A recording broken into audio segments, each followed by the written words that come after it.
3 그리고 4주의 일진사주 명리학 제1665강 시작하겠습니다. 오늘은 양력으로 2023년 5월 29일이고요. 음력으로는 2023년 4월 10일입니다. 오늘 주어지는 명식은 계묘년 정사월 정해일이 되겠고요. 일지는 정해가 되겠습니다. 오늘 살펴볼 사주 명식은 일간은 정화일간이 되겠고, 정화일간이 태어난 월령 4월이 되겠습니다. 4월에 정화가 태어나게 되면 사주를 어떻게 배합하는 것인지 알아보도록 하겠습니다. 자, 제일 먼저 사주 8글자를 볼 때는 일간이 제일 중요하고요. 다음으로 일간이 태어난 월령이 중요합니다. 사주 8글자 중에서 사주를 분석할 수 있는 두 가지 큰 축이 있다면 바로 일간과 월령이다라고 하는 거 꼭 명심해 두시고요. 오늘 일간 정이라고 하는 천간이 일간이 되겠습니다. 자, 정이라고 하는 천간은 10개의 천간이 있습니다. 갑을, 병정, 무기, 경신, 임계라고 하는 10개의 천간이 있는데, 정이라고 하는 천간, 10개의 천간 중에서 네 번째 천간이 되겠고, 오행으로 구분하게 되면 화가 됩니다. 정화가 되죠.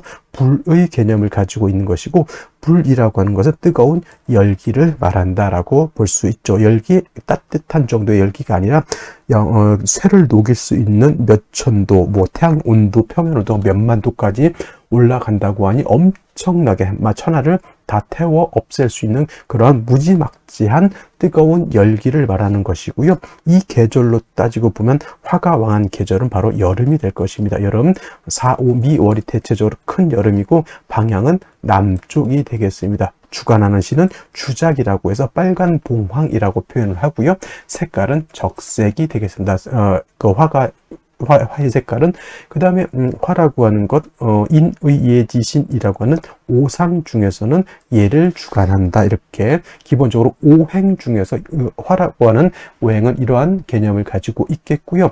이것은 그냥 기초적으로 알면 좋은 것이고, 일단 우리가 중요한 것은 정화라고 하는 화가 어떤 화이냐가 중요하죠. 그래서 이 정화라고 하는 것을 음이냐 양이냐, 양화이냐 음화이냐를 이렇게 구분해 봐야 되는데, 정화라고 하는 것은 음화가 됩니다. 음화. 자, 어저께 공부했던 병화라고 하는 것이 있었죠. 병화라고 하는 것은 똑같습니다. 오행은 정화하고 같은 화이기 때문에 여기만큼 똑같은 그런 개념을 가지고 있습니다만은, 정화하고 병화하고 차이점이 있다라고 하면, 정화가 음화라고 하면 병화는 양화가 되겠죠. 그래서 음양의 차이가 있는 그러한 것이 되겠습니다. 그래서 음이라고 하는 것은 어떻습니까? 양에 비해서 좀 작고, 그 다음에 양은 음에 비해서 좀 큰 개념이죠. 그 다음에 불이라고 하는, 화라고 하는 것으로서 이렇게 놓고 봤을 때, 화라고 하는 것은 물론 빛으로도 볼 수가 있겠고, 또는 열기라고도 볼 수가 있겠죠. 그래서 양화는 음화에 비해서 빛의 강도가 더 밝으니까 양이겠죠. 그 다음에 열기도 음화보다는 양화가 더 뜨겁다라고 볼 수가 있습니다. 상대적으로 음화는 양화에 비해서 빛의 강도라든가 열기가 그만큼 강하지는 못하다라고 볼 수 있죠. 그래서 이 두 가지를 물상의 비유를 하게 되면 대개 병화라고 하는 것은 태양지화의 비유를 많이 하고요. 절대적으로 태양이라는 개념은 아니고 비유를 할 때 이렇게 할 수 있다는 얘기죠. 그 다음에 정화라고 하는 것은 등촉지화의 비유를 많이 합니다. 그야말로 지화라고 하는 것은 하늘에 뜨는 태양과 같은 것이고, 등촉지화라고 하는 것은 우리말로 이제 우리가 흔히 촛불이라든가 등잔불 같은 것 또는 전기불 같은 개념으로 볼 수 있겠고, 모닥불 같은 개념도 정화라고 볼 수가 있겠습니다. 이것도 절대적인 개념이 아니고요. 같은 촛불도 있잖아요. 같은 전기불이 있는데 하나는 100촉짜리 전기불이고 하나는 60촉짜리 전기불이라고 하면, 같은 전기불이라 하더라도 100촉짜리가 더 밝겠죠. 그러면 둘을 놓고 봤을 때 100촉짜리는 양화가 되는 것이고 60촉짜리는 음화가 된다. 서로 상대적인 개념이 있다라고 하는 것을 여러분들이 명심해 두시기 바랍니다. 음양의 개념은 어떻다?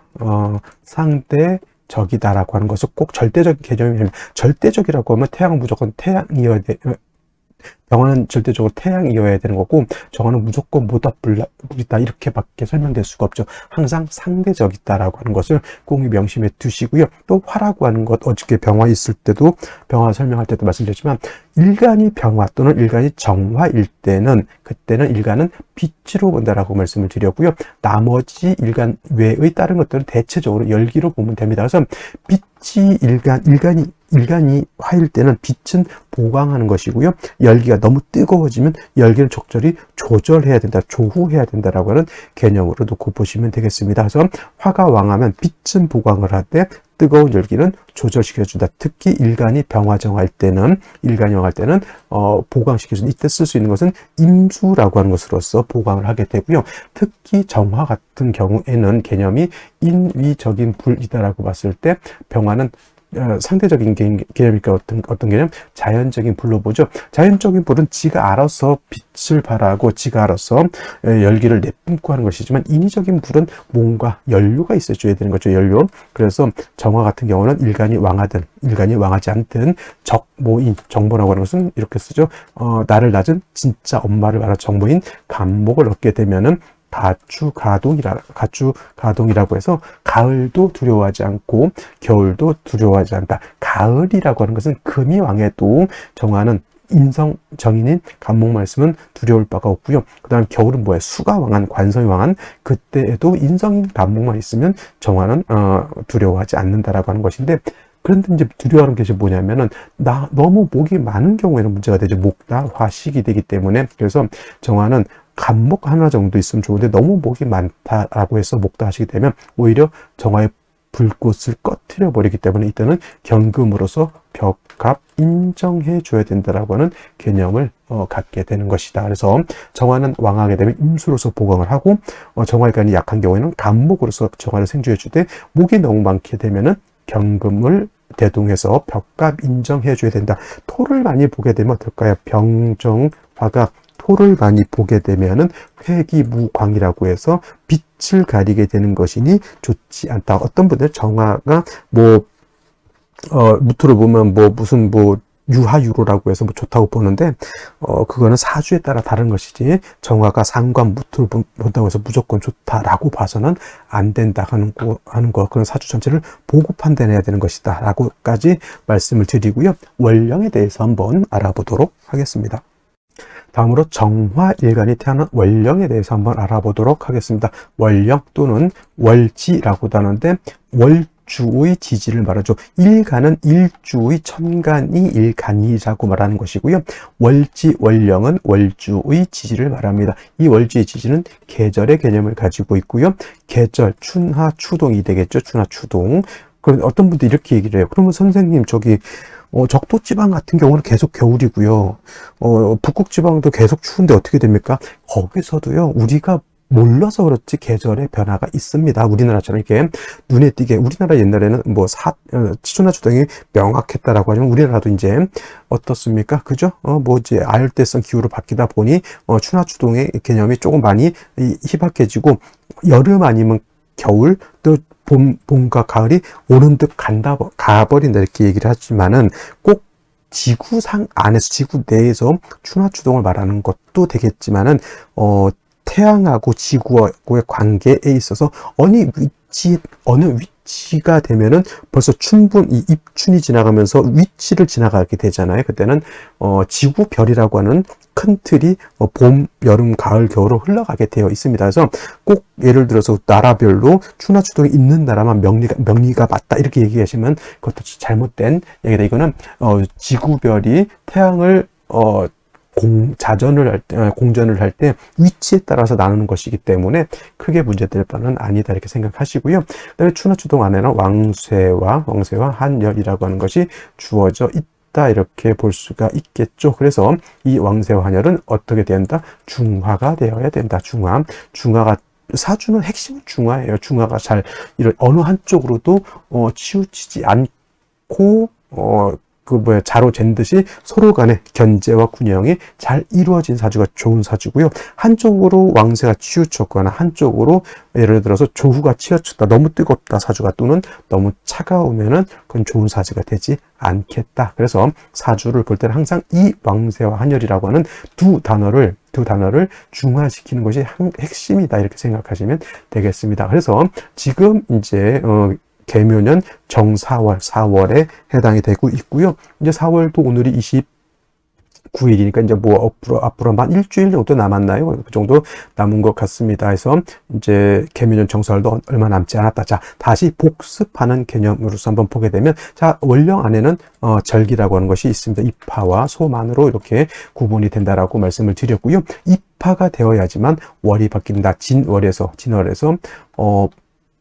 4월로 벽기게 되고, 그 다음에 봄에서 여름으로 전환이 되는 것이 또 입하를 기준으로 해서 된다. 그래서 입추는 여름에서 가을로 넘어가는 단계, 그 다음에 입동은 가을에서 겨울로 넘어가는 단계, 입추는 겨울에서 봄으로 넘어가는 단계, 지금 입하는 봄에서 여름으로 넘어가는 그런 관문이 된다, 이렇게 보시면 되겠습니다. 그래서 일단 입하가 되면서 4월, 5월, 미월은 모두 계절로 여름이 되고, 아까도 말씀드렸던 것, 화라고 하는 것은 뜨거운 열기를 나타내고, 바로 여름이라고 하는 계절이 화를 대표하는 계절이죠. 매우 조열하다, 뜨겁고 건조한 것이 4월, 5월, 미월의 특징이 되는 것이고요. 그렇기 때문에 너무, 아까도 말씀드렸지만 너무 뜨거워도 안 되고 너무 차가워도 안 되는데, 4월, 5월, 미월은 원령만 놓고 봤을 때 너무 뜨겁기 때문에 그 뜨거운 것을 조절시켜 줄 필요가 있다. 조후의 필요성을 느끼게 되고, 뜨거운 걸 시원하게 만들어 주는 것은 바로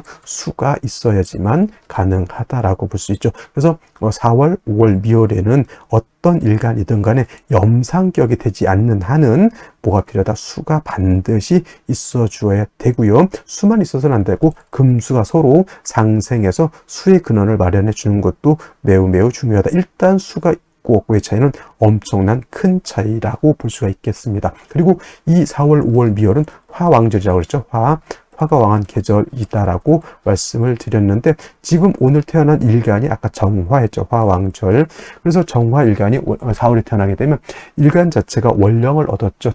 득령했다 그래요. 원령인데 원령을 얻었다고 해서 득령했다, 이렇게 표현하게 되고, 득령하게 되면 신앙사주가 되는 것이다. 그래서 일간이 왕하면 대체적으로 억부용신 법에 따라서 왕자는 자의 억이라고 해서 왕신은 억제하고 통제하는 것이 필요하다라고 이렇게 보는데, 물론 무조건 일간이 왕하다고 해서 억누른다라고 보기는 어렵고, 왕자의 설이라고 하는 단어도 있습니다. 그래서 일간의 특성에 따라서 어떤 일간은 왕자의 억부용신법에 따라서 억제 통제하는 것이 필요하고, 어떤 일간은 관성을 쓰기보다는 상이라든가 재성으로서 설기하는 것이 필요한데, 오늘 일간 정화라고 하는 것은 왕자의 억에 따라서 일간 정화가 왕하게 되면 임수로서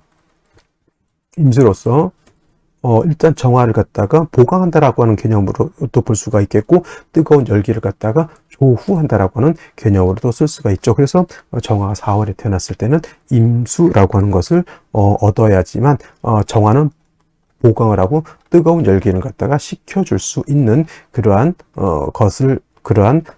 그렇게 해서 중화를 이룰 수가 있게 되는 것이죠. 그리고 4월 같은 경우에는 특히나 뜨겁기 때문에 임수로서 뜨거운 열기를 조절시켜 줘야 되는데, 4월은 화가 왕하지만은 4월은 수는, 여기가 바로 수는 절지가 되죠. 임수, 개수가 굉장히 약합니다. 반드시 금이 있어서 임수의 근원을 마련해 주는 것이 필요하다. 천간으로 경신, 금이 있으면 좋을 것이고요. 또는 지지로 신유, 금이 있어서 이것이 있어서 임수의 근원을 마련해 주는 것도 나쁘지 않을 것이다. 아니면 뭐 부득이하면 해자수라도 있어서 해수, 자수 같은 것이 있어서 임수의 뿌리를 마련해 주는 것도 나쁘지 않다. 해자수, 해수와 자수를 말하는 것이죠.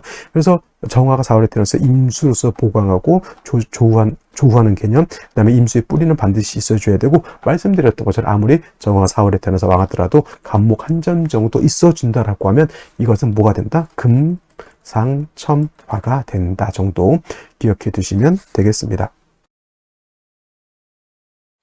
그러면 다시 오늘의 명식을 살펴보도록 하겠습니다. 오늘 명식, 정화일간이 4월에 태어난 사주 명식이 되겠고요. 격국이라고 하는 것 살펴보게 되면, 자, 격국이라고 하는 것은 사주를 볼 땐 제일 먼저 일간의 특성이 제일 중요하고요. 다음에 원령의 특징이 두 번째 중요하고요. 그 다음에 사주의 격국이 어떻게 구성되어 있느냐를 놓고 보는 것인데, 격국이라고 하는 것은 일간과 원령과의 관계를 살펴 사주 8글자가 어떻게 구성되어 있느냐를 놓고 보는 것인데, 일간 정화라고 하는 것은 어떤 화입니까? 음화라고 했죠. 음화. 그 다음에 월지에 있는 이 사화라고 하는 것은 몸체는 음이지만 쓰는 것은 양으로 쓴다. 체음, 용, 양으로서 얘는 양화가 됩니다. 그래서 음대 양이 되는데, 화가 화를 보면 어떻게 됩니까? 음대양 겁재가 되죠. 그렇다고 해서 이걸 겁재격으로 할 것이냐? 겁재격으로 하지 않습니다. 그냥 단지 일간 자체가 원령을 얻었기 때문에 마치 걸록격과 같다고 해서 그냥 준걸록격으로 이렇게 봅니다. 이건 제가 만든 것이기 때문에 딴 데 가서 준걸록격이라고 하면 사람들이 그런 격이 어디냐 이렇게 할 수 있으니까, 그냥 우리끼리 저한테 이렇게 배우시는 분들, 제 거 이렇게 강의 들으시는 분들은 일간이 망한데 특별히 뭐 겁재격으로 하기엔 좀 그렇고 하니 그냥 준걸록격으로 본다 이렇게 생각하시면 되겠고요. 다시 사라고 하는 글자 안에는 무토라고 하는 지장간, 경금이라고 하는 지장간, 병화라고 하는 지장간이 들어가 있죠. 만약에 무토라고 하는 지장간이 천간에, 얘가 천간에 투출하게 되면 얘를 가지고 격을 잡을 수 있죠. 상관, 격이 되죠. 이거는 뭐 솔직한 말로 화토, 가상관, 격으로 봐도 뭐 크게 나쁘진 않을 것 같은데, 일단은 뭐 이렇게까지는 적지 않겠고요. 상관격인데 중요한 것은 4월은 화토가 왕하고, 화토가 왕하면 사주가 조열하다 그랬죠. 수가 반드시 필요한 사주 틀이 되는데, 무토라고 하는 왕토가 투출하게 되면 토는 수를 극해버리기 때문에 무토와 천간에 투출하는 것이 좋을까요? 나쁠까요? 결코 좋은 일이 없으니 4월에 무토, 기토가 천간에 투출하는 것은 오히려 좋은 국세가 되지 않겠고요.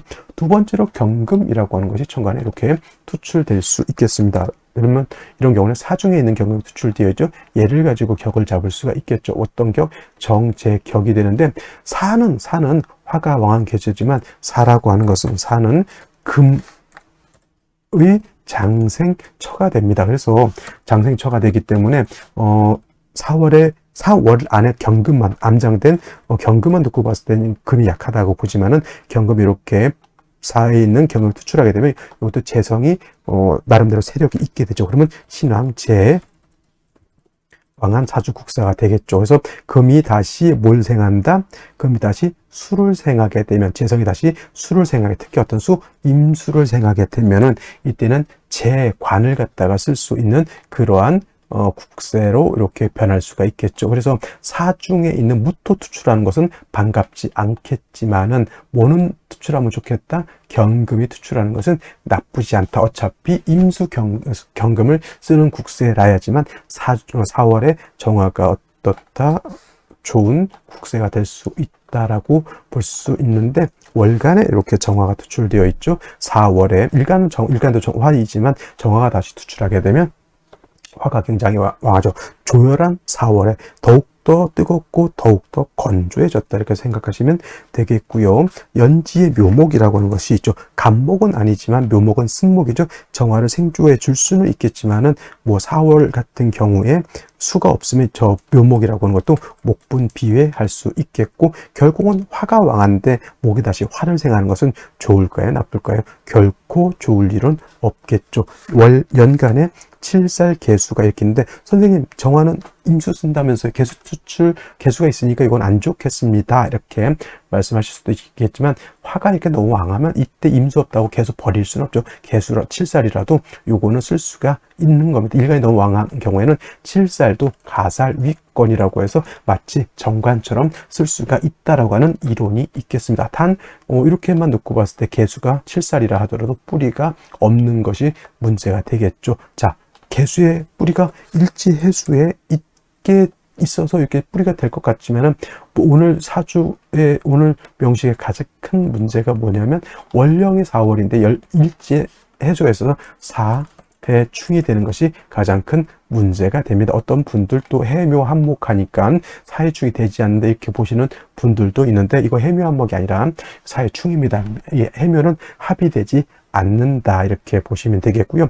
요거를 충중 봉합하려면 이제 시지에서 충을 구제할 수 있는 글자가 나오느냐 안 나오느냐 이걸 놓고 봐야 되는 것이지 3주까지만 이렇게 봤을 때는 해묘합은 성립되지 않는다 이렇게 보시고 생시를 잘 봐야 됩니다. 오늘 그래서 오늘 같은 경우 사해충 되기 때문에 굳이 오늘 같은 날을 뭐 이사나 이런 거야 뭐 상관없겠지만 아이 출산하는데 오늘 같이 이렇게 일지로 충이 되는 날을 선택하는 것은 조금은 제가 봤을 때 좀 우려스럽다라고 말씀을 드릴 수가 있겠습니다. 자, 그러면 생시를 보도록 하겠습니다.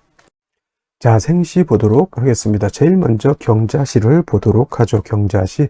자, 경자시가 되게 되면은 사해충 돼서 정화의 원령이지만 정화의 뿌리가 깨져 있는 상태에서 경자시가 되면 이 개수 7살이 자의 뿌리를 얻죠. 경금이 개수로 이렇게 생하게 되면은 아무리 4월에 정화를 하더라도 개수가 일간 정화를 극해버리게 되면 정화가 낙동강 오리알 될 수밖에 없겠고요. 묘목, 간목이나 인목이 아닌 묘목 가지고 정화를 생조해 주기는 어렵다. 묘목 위에 개수가 이렇게 뿌리를 두고 있으면 안 그래도 묘목 스스로가 승목인데 하늘에서 비 오면 그 풀 자체가 이제 비에 젖었죠. 그러면 정화를 생하기가 어렵게 되는 것이다 라고 볼 수가 있겠습니다. 임인시가 되게 되면은 요거는 아까 말했던 충중봉합이 되는 걸로 볼 수 있습니다. 이 지지로 인해합목이 되죠. 이렇게 되게 되면은 인해합으로 인해서 사해충은 되지 않는다. 단 중요한 것은 수기가 조금 부족해질 수는 있겠으나 그래도 여기 임수 개수가 투출돼서 뭐 이 정도면은 크게 수가 없어서 문제를 낼 바는 아니다. 선생님 이거 관살혼잡 아닙니까? 관살혼잡 되더라도 관살혼잡이 된다 하더라도 사해충을 해소할 수 있다라고 하면 요 정도 관살혼잡 정도는 조금은 뭐라 그럴까 그냥 눈 감아 넘어가셔도 나쁘지 않을까라는 생각을 한번 해보게. 물론 오늘을 선택해서는 안 되겠죠. 진짜 아이를 할 때 인시를 잡겠다? 아니죠. 29일을 아예 제외시켜 버리는 것이 제가 봤을 때 더 현명한 판단이고요. 오늘 중에서 선택한다라고 하면 이렇게 인해한목해서 사해충을 구제하는 생시가 오히려 낫다라고 하는 것이고요.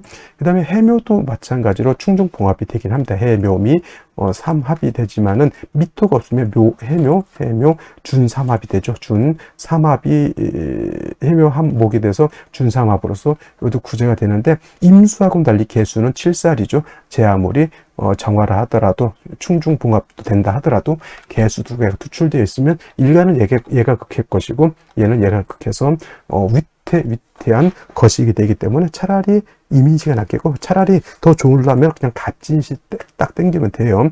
간목이라고 하는 것은 여기 묘의 뿌리를 두고 투출했죠. 진에도 뿌리를 두죠. 물론 사해충이 돼서 해수도 상처를 좀 받겠지만 간목 투출하게 되면 개수가 뭐 정화를 극하려 하더라도 인성 간목이 뭐 수생목 목성에서 살려주기 때문에 아까 말씀드렸죠. 정화는 정모인 간목으로 두면 가추가동이다.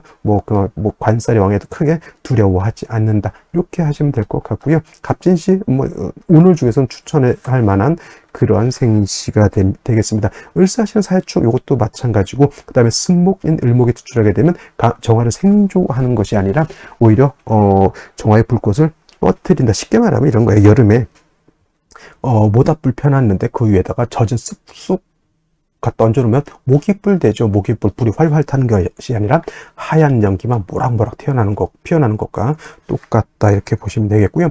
병옷이 되게 되면 사해충이 되죠. 사해충이 돼서 화가 좀 왕할 것 같지만 저 같은 경우에는 차라리 이민시가 아닐 바에는 저는 병옷이 더 나쁘지 않다라고 봐요. 왜냐하면 원령이 4월이라 하더라도 사해충이 되면 물론 수기도 부족해지는 것은 어쩔 수 없겠지만은 원령 화가 깨지면 일간 자체가 약해져 버리기 때문에 다시 화를 얻고 운은 어디로 가야 된다? 운은 금수 운으로 행하면 그래도 한번 봐줄 만하다 정도 되겠는데 선택하지 말아야 할 생시 무신시 같은 경우에는 역시나 사해충 됐는데 신금이 개수의 뿌리 가 되고 무토는 정화를 갖다가 회강시켜 버리는 그러한 어처구니 없는 정화의 기운을 뺏어가는 그러한 현상이 되겠고 기우시 경술시 마찬가지 보시면 되겠고요. 신해시 같은 경우에도 물론 사해충 되지만 해수가 살아있죠. 해수의 뿌리를 개수가 얻게 되겠고 신금이 개수를 생하게 되면 역시나 경자시와 마찬가지로 신해시도 이 정화가 이 투출되어 있는 개수를 감당하기가 매우 어렵게 되겠다. 그래서 오늘 같은 경우에는 자, 임인시, 갑진시 또는 병오시 정도 되는 것이 가장 바람직하겠다. 이렇게 말씀드릴 수가 있겠습니다.